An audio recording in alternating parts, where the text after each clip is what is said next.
Το πολύ ποδήλατο μας άνοιξε επικίνδυνα το στομάχι.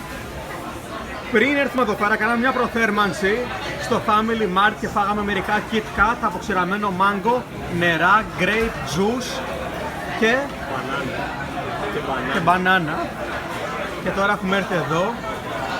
Θα σας δείξουμε λίγο τι έχουμε παραγγείλει μέχρι στιγμής. Ξεκινάμε 7,50. Coca-Cola, Premium Course,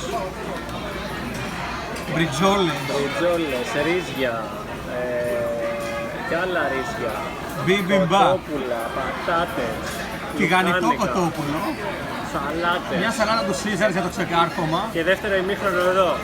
Και εδώ πέρα είχαμε ημίχρονο και συνεχίζουμε με το δεύτερο. Coca-Cola και τσάι refill, μπριζόλες, pancake, fried potatoes άλλη μία και παράταση με chocolate cake, Belgian waffle, ice cream, Belgian waffle και δύο τσάκια για τα πέναλτι. Τα είπαμε παιδιά. Γεια σας.